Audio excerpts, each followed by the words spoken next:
अस्सलामु अलैकुम वरहमतुल्लाहि वबरकातुह। अल्हम्दुलिल्लाहि रब्बिल आलमीन वस्सलातु वस्सलामु अला सय्यिदिल अव्वलीन वल आखिरीन व अला आलिहि व सहबिहि अजमईन।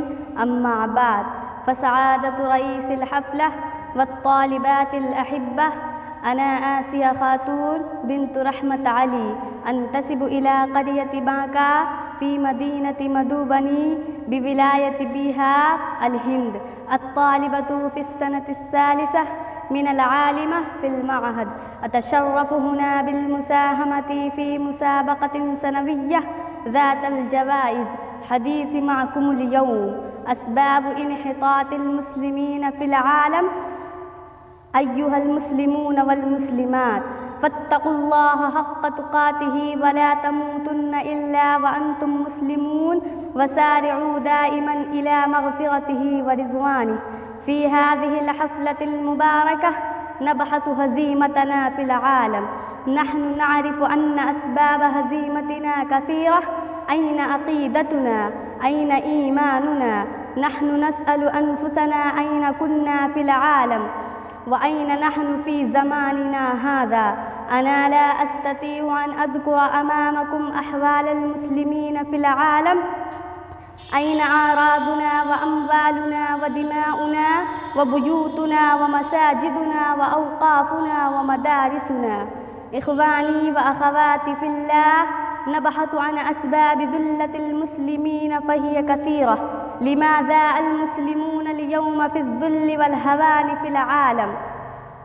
لأنهم قد ضلوا عن سبيل الله عز وجل، وصارت السيادة لأهل المنكرات والسيئات، وهم يعيثون في الأرض فسادا. كم هم الذين يحافظون على الصلوات الخمس في أوقاتها؟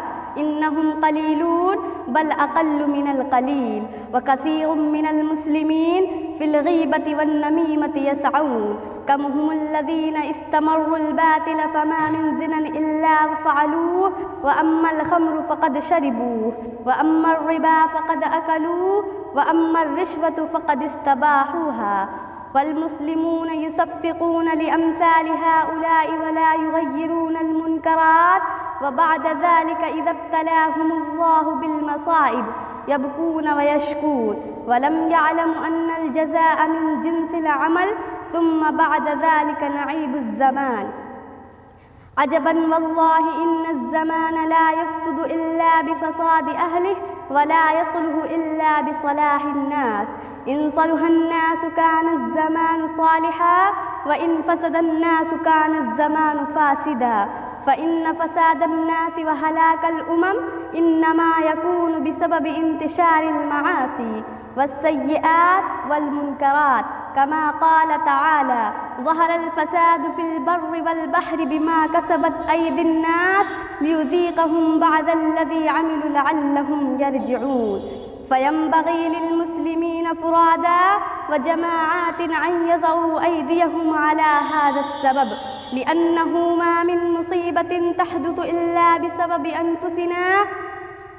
إخواني وأخواتي في الله، نعم، وهناك أسباب خارجية، هناك مكائد، والمسلمون كثيرا ما يلقون بأخطائهم وعثراتهم على أعدائهم، وينسون الأسباب الداخلية التي تؤدي إلى هزيمتهم وقهرهم في المعارك وفي غيرها. نعم، لا شك أن لهذا كله دورا كبيرا في هزيمة المسلمين، كالغزو الفكري وكتدبير اليهود والنصارى، كمكر الليل والنهار الذي يراد منه أن يكون المسلمون أذلة. نعم، لا شك أن لهذا كله دورا كبيرا في الهزيمة، ولكنها في الحقيقة لا تؤثر وتدفع بإذن الله تعالى إذا كانت الأسباب الداخلية منتفية. يا أيها الذين آمنوا إذا قمتم إلى الصلاة فاغسلوا وجوهكم وأيديكم إلى المرافق وامسحوا برؤوسكم.